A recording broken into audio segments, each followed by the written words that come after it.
You can see it over there. Urban runoff is the byproduct of how we live so close together in our busy lives. It's stuff you can see, like trash and litter. It's things that are invisible, like bacteria, and dissolved pollutants like toxic metals. It comes from places we work at, like our parking lots, the roofs of the buildings we work in, the dirt, the hydrocarbons and oil drippings from our parked cars, you know, the grease, the brake dust that wears off the pads of our car brakes. It all gets on the asphalt and washes into our streams and finally the ocean.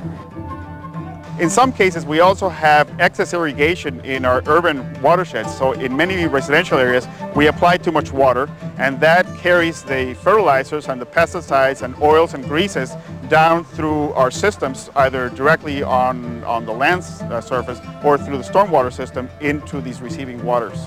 And we see it. We see the goop in the water. We see the debris and the litter. You, after a storm, walk the beach and look at the syringes and the plastics and just the unbelievable amount of stuff, you know, that is floating around in there. It can get so bad that it's such a health problem, the county and the health department will close the beaches. They just close them off, and some of you have already seen that. You know, you see the little white signs, you know, Viso, stay out. It's that bad, and it's that bad that often. There's way too many beach closures, and it affects not only our residents who live here in Orange County in terms of them enjoying the coast and enjoying the beach, but also tourism. And that's an economic factor as far as Orange County is concerned. So we're very concerned about making sure that we have clean water and we have good, clean beaches. We basically bring some money and some know-how and a little bit of creativity, like at North Creek, you know, where we have some ideas on how to restore the habitat and make it look good.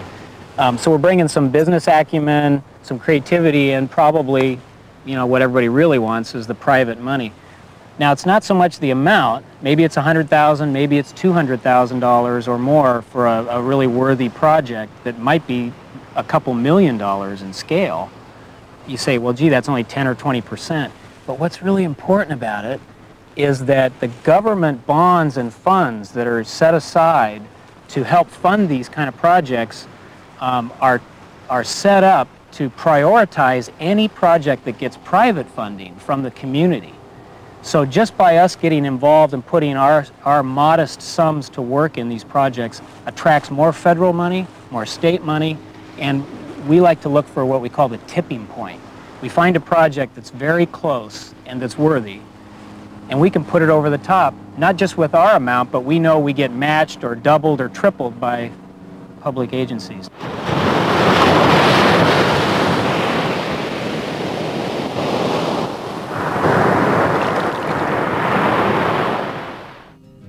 Rational, emotional. The rational is a business-to-business approach to problem solving.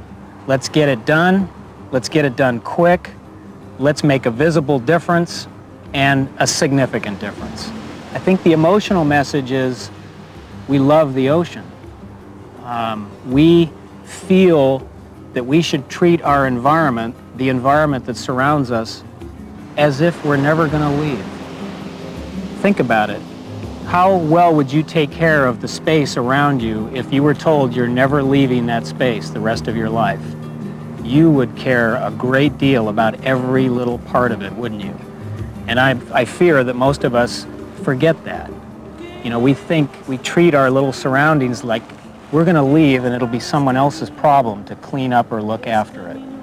And what Miocean does is says, no, we know that this is where we are going to stay and be, and we want to look after it.